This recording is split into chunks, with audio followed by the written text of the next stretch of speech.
Just when America has reached a breaking point with division, visionary influencer Danny Benson's I'm Proud of You Sis Bro movement taps into the pulse and heartbeat of a culture radically torn. But this loving mom's voice of reason and calm has received national recognition. How do you balance having your children and always traveling with the Yankee organization? When I became a dad, I said that I would always love like a mother. I feel like I have to try certain things or act a different way. So join Danny Benson as she celebrates her special guests on her show and highlights their gifts and contributions to our world.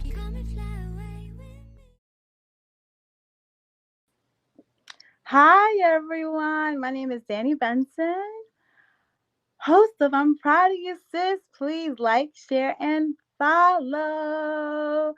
I have a special guest.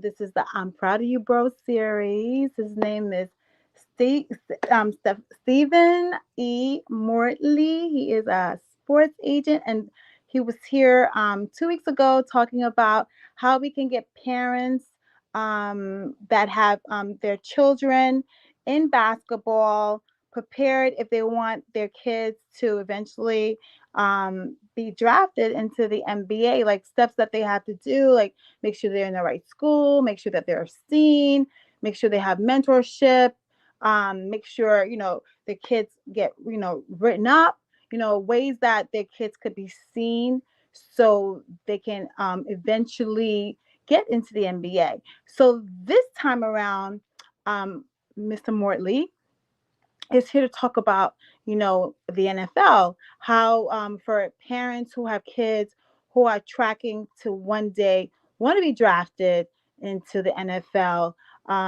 He's here to help parents navigate the system of getting their kids into the NFL. So I am so proud of Mr. Mortley. I mean, he mentors a lot of children. He's been in the sports entertainment industry for decades. So many people know Mortley. He's a respected person in the community itself. So it's a pleasure to have him come on I'm Proud of You, Sis. I'm proud of you, sis, but I have to represent the men here too. So I'm proud of you, bro. So hey, Mort, thank you for coming on, for giving me your time. I'm so proud of you. I'm proud of everything that you're doing. But thank you, because I love your expertise, and you're here to help a lot of parents navigate, through this crazy system. So give us some more information. Give us some more gems, please. Well, thank you for having me again. It's my pleasure. I have tried to help parents and help kids navigate the system since I was a coach at Thomas Jefferson High School. As far as football is concerned, we had about 3 NFL picks come out of Thomas Jefferson since Otis Smith, and they happen to be on my watch as head coach. So anytime I can help a kid of color reach their dreams or unattainable, they think it's unattainable, but they get it, to be reality. I'm happy with that outcome. So, if there are any questions, just let me know. I'm happy to answer them. I know that some parents want to send their kids to prep schools. For football, there's not too many prep schools. For basketball, there are prep schools. For football, I would say get them to the best high schools. But if your son you got to realize what the height and weight requirements are for some of these schools. Example, Alabama, Nick Saban himself, he wants a center to be no less than 6'7", 275, 280 pounds. He wants his running back to be between 5'10" and 5'9" to 6 feet. That way he gets low and he's faster. He wants his receivers to be no smaller than 6'3". If your kid is 5'11", he wants to be a wide receiver for Alabama, or he wants to be a wide receiver for Indiana. That really won't work out. Not saying that he can't make the NFL. He would just have to go to a smaller school where he can receive more attention from the quarterback and reach more attention from the coaches to make his numbers look better than the kid from Alabama. Now, Alabama is a bigger school, so the quality, they're going to push it up to number one on the list, then they would push your kid up. But your kid would still probably make the draft itself. And then making a draft itself, he could go from, you know, in the second round to the first round. He could go to number 2 pick. He could go to the last pick. He could go to the third round. It just has to do, when you get into the NFL, your impact. And it has to do with what system you're in. And it has to do with if you're coachable, if you're likable, if you're instructable, because those are 3 different things. Because a coach could give you an instruction at the last minute and you don't follow it and you blow up the play. So those are the things that, you know, parents need to look at. They could go to Ashland College out in Ohio. They had Pierre Garçon. They had the wide receiver from the Colts as well. He came after the other wide receiver. He just left. What's his name? He's like one of the best wide receivers per catch and per yardage. But Ashland is a Division II school, so that tells you.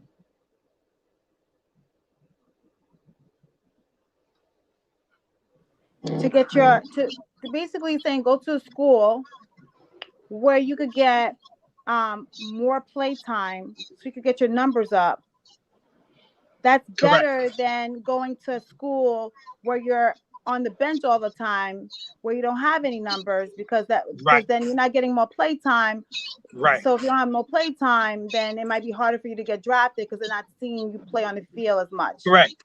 But don't misconstrue what I'm saying. Parents, please don't send your kid. He's the number 1 wide receiver in New Jersey or New York. Well, let's say New Jersey, because New York is few and far between for wide receivers. If you're a lineman or a tight end, New York is, you know, a place for you. But if he's a number 1 receiver in New Jersey, don't send him to Ashland. If he gets a scholarship to Arizona, Notre Dame, Indiana, Wisconsin, and they're taking him with full honors and monies a month, meaning stipend a month, on top of his full scholarship, let him go there. He may not start the first year. Second year, he may get playing time. The third year, he may become a second wing guy. And his third year, he might just be a starter. His sophomore year, he might be a starter, depending on what role they're trying to put him in. Because they could do a 4 stance wide receiver go route, right? He could be on that. And the more acrobatic, energetic, and also supportive as a teammate he is the more the coaches would gravitate to him and put him in. But also, he can't be like, I'm the man, you got to put me in. You got to do the work. So practice starts at 3:00. You're already out there at 2:15, 2:20, and you're already putting some work in, whether you're doing some band work, parachute work, or you're just doing some catches with your quarterback or your second string quarterback. You're out there trying to get reps to see where you missteps. Even if you have the roommate who's not a football guy or one of your classmates taping them to say, oh, well, man, I think you misstep here. I think you should do this there.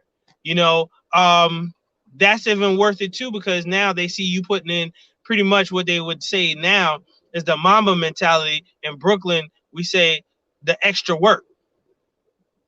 Because you know why? Because Kobe, he said it. He was practicing. He was getting up like 3, 4 in the morning, go every single day, making sure he was practicing more than the competition. Right. Every single day. And I've watched him when he came and he played the Knicks. Game time 7:00.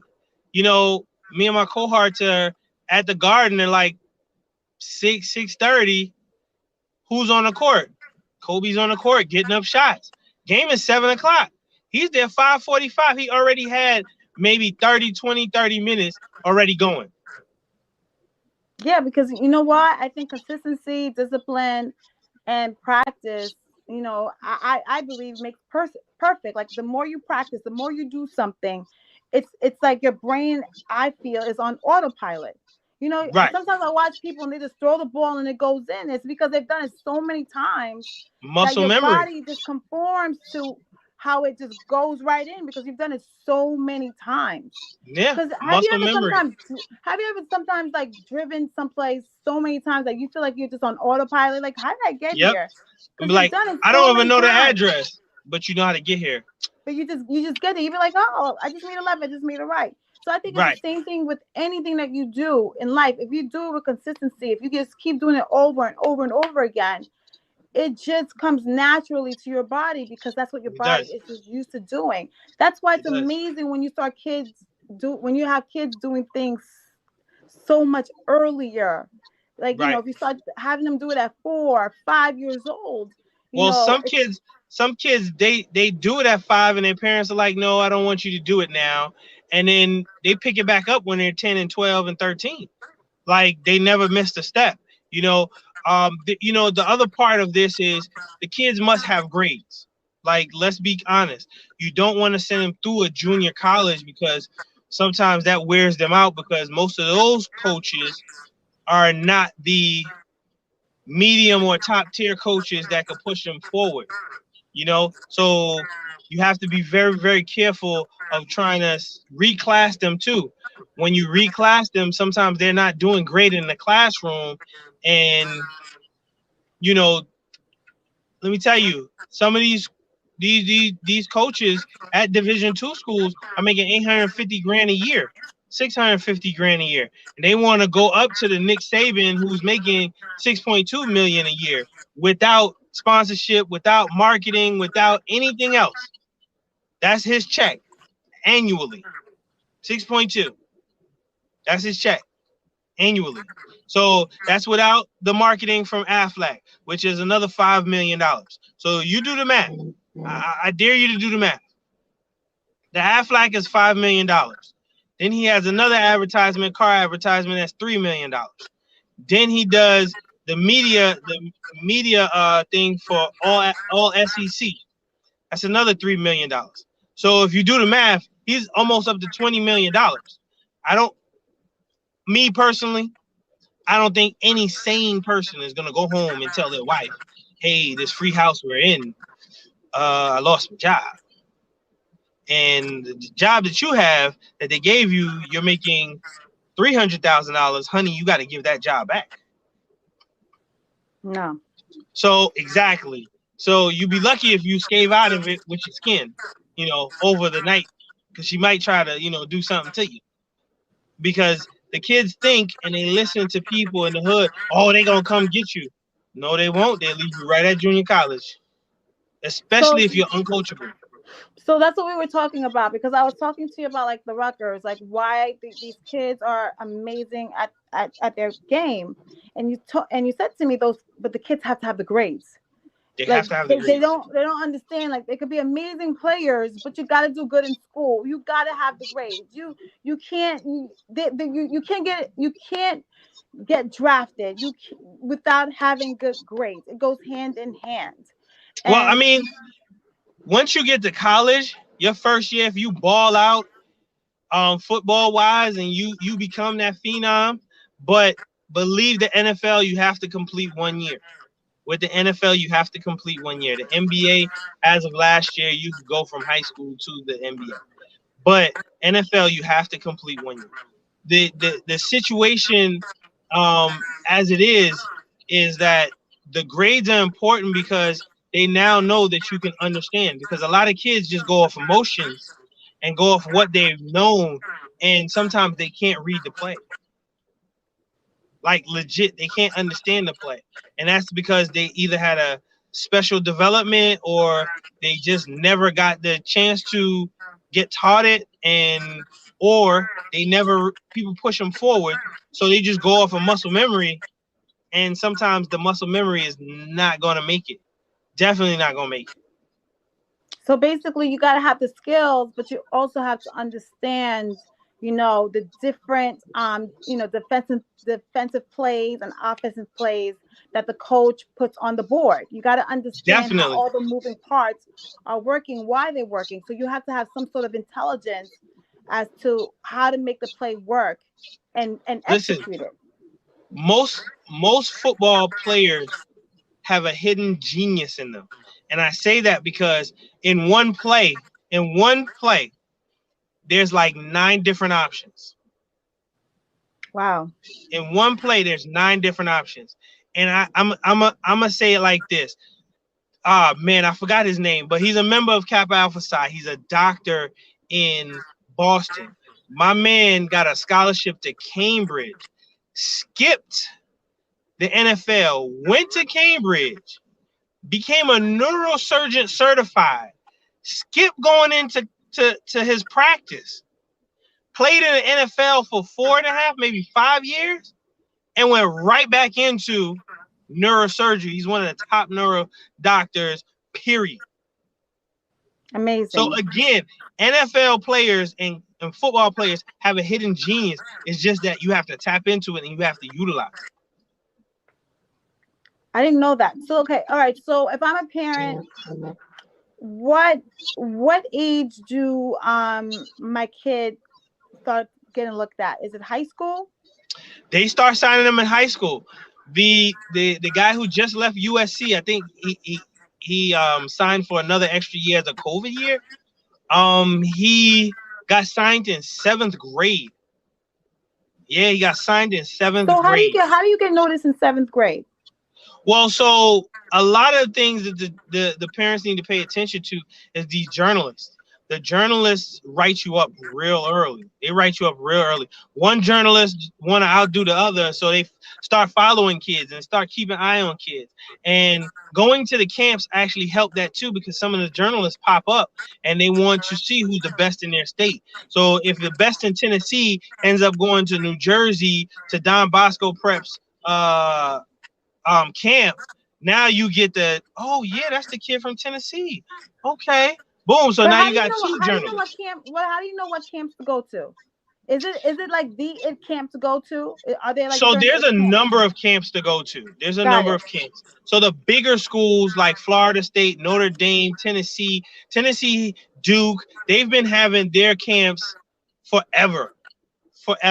So you can go to those camps. Some of them now you get invited. So you get ranked by your journalists, and your journalists do the AP poll, and you end up getting ranked. And you have Under Armour, you have Bleacher Report, you have Nike, and I believe Adidas still has it. So those are the 4 that you get invited to. And then you have the Army. The Army has an invitation too. So you get invited to all of those, and in that, you now make your way into the rank system. So once you're in the top 1 to 50 or top 1 to 100, by your sophomore year, you get all the way to your senior year of high school. If you're in the 150, 1 to 50, you should have already had all of the Big Ten, SEC, Pac-12, and ACC schools give you a scholarship, give you a call, or come to see you by your junior year. So if you're not getting any of those calls, that means you're not even getting close to being. It's not saying you still can't make the NFL. It's saying that you need to reevaluate where you want to go to school and where you want to apply. So if you're not getting any of those calls, you can still go to the University of Richmond. You can still, call and send your film in to Penn State. You can still call and send your film in to Chattanooga. Like, you have to put in the work. But you're less likely going to get a scholarship. Is that correct? No. You may get a scholarship, but those are the top tier schools. Those are the bowl game schools, like the high bowl game schools. So you getting a scholarship there. Remember, these guys already picked their kids from those camps, picked those kids from those listings 3 years already out. By the time they sophomore year, you already get those letters coming in. So they got the 3 boards of classes already inside their war room. That's what they call their strategy room, their war room. So They already got him. Yo, the kid Chris from Talladega. Yeah, he's 6'6". He is 240. He's a good for my right tackle. All right. He matches up with Jacob from Valdosta, Texas. From Valdosta, Texas. Yeah, he matches up with him. Oh, he's number 23. Yeah, put him there too. So they already got these guys that they want to replace their guys with. They just want to fill in and hoping that these guys match up to the same talent. They don't want to go down a talent bracket. So if you're not getting those letters or somebody didn't put your film together right, because you can put your film through Huddle, you can put your film together through Football High School. There's a lot of places you can put your film together, and they haven't sent anything to you. You now have to come down a notch. Consider Memphis. Consider UConn. Consider Boston University. Consider, Boston College. Boston University lost their football program. So consider Boston College. Consider University of Ohio. Consider UNC Charlotte, UNC Asheville, Coastal Carolina. You can still go to the NFL from any one of those schools. Tennessee State, every year they get at least 3 guys undrafted signed to the NFL contract. Not practice squad, NFL contract. All right, so there's still hope for a lot of kids who maybe the parents don't know like the information that you're giving them. And maybe, they go to like a school and they play football. They're really great. The journalists don't know about them. You know what I mean? So go to Huddle. Yeah, go to Huddle, sign up for Huddle, pay the fee, and let the guy come out and record your son. So what's Huddle? Let the parents know what's Huddle. What's Huddle? So Huddle is a platform for video graphics, and they actually come out, record you.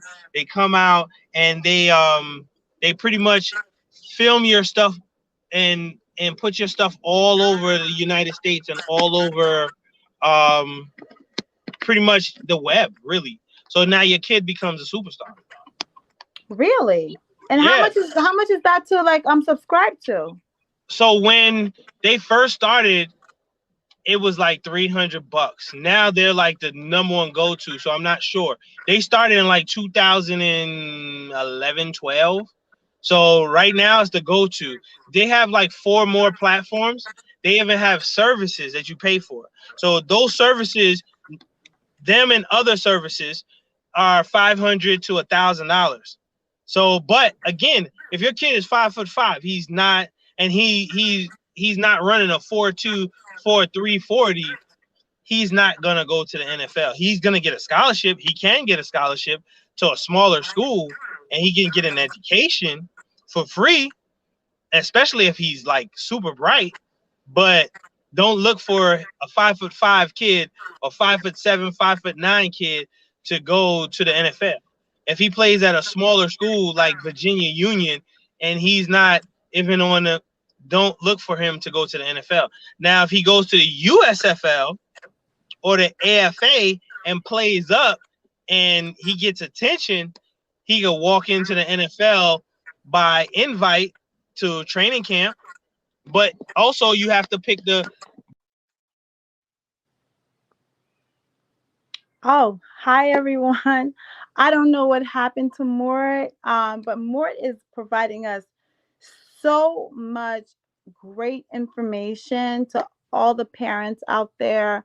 I had him come on because I have so many parents who kids, especially boys, who are in football and basketball, and we are getting into that season right now where school is about to start again. I know in the South, school starts, I guess, like in a couple of weeks, like in August. And oh, hey, Mort, how are you? Hey, I don't know what happened. Right. I don't know. But yeah. So training camps, like the NFL training camp, starts in 2 weeks. Colleges, high schools already started. So high schools in like the southern borders already started. They must get in there certain days and weeks, far as concussion protocols, and also they must get in their days and weeks as far as their plays that they're going to run, their most mature plays that they're going to run. So that's one. And then the second thing is that, you know, if your school has lost every game last year, the year before, and you think you're going to be the one guy to make a difference, it may happen, but don't look to turn that program around by yourself. You need teammates to do that. And if your mom wants you to go live with your uncle in freaking Oklahoma, and that those schools are a little bit better, where that's actually football town and football city, like every Friday and Thursday night, the town shuts down, and that's where, you know, all the attention is. I would say go there. If you want to go to Atlanta, go to Georgia, I would say go there. Florida, definitely. Texas, definitely. New Jersey, yes. Ohio, yes. New York, you have great programs. Canarsie still has a great program. Tottenville still has a great program. Man, there's a Staten Island school. Yeah, Tottenville. They still have a great program. They still send kids to Penn State. They still send kids to Richmond. They still send kids.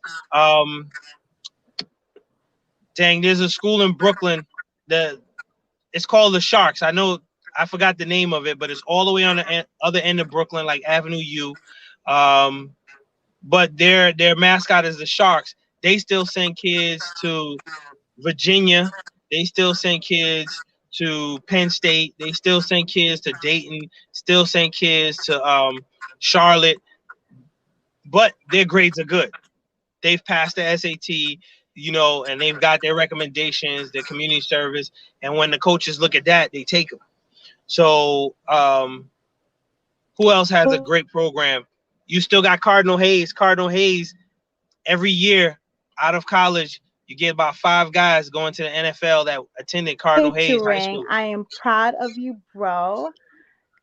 Mort, I just want to say thank you so much. You're a plethora of information. Please give everybody your contact information, how to reach out to you, because you're a great mentor. I know parents out there have so much information. Maybe they want to reach out to you. To give them your social media handles so maybe they can contact you. Anchor Mortley 06. Shout out to the good brothers Alpha Phi Alpha Fraternity Incorporated. But Anchor Mortley 06 for my Instagram. You can ask me any question on there. I will definitely get back to you and answer it within 24 hours. And Mortley, just let them know your credentials. What do you do and stuff like that, so everyone knows how come you know all this information. So my background came from corporate sales. My first corporate gig was with the Orange Bowl committee down in Florida, sunny Miami, Florida. And then I worked as a marketing ticket exec for the U.S. Open, and also I was the vice president of Rucker Pro League here in Harlem. So all the fantastic guest. So all the reestablishment of Rucker Park, and then I became an agent through Bob McCullough, Joe Hammond, and all those icons telling me to become one. And I decided to do the NFL, but that didn't work out too well because doing both sports is tiring by yourself. So I chose one, and I chose basketball. Thank you so much, Mortley, for coming on. I'm so happy that you have given so much information on the basketball front and the NFL front. I so appreciate you giving up your time to come on. I'm proud of you, sis. Featuring, I'm proud of you, bro, and I am so proud of you. And I hope this information given out to everyone who's watching will help either your child or someone else that you know. Please come back next week and come join me on the next ride with the next guest. Me giving their flowers and cigars. Thank you so much for joining. I'm proud of you, sis. Thank you, Mort. Thank you, and have a great summer, everybody. See you next week. All right, bye-bye. Bye.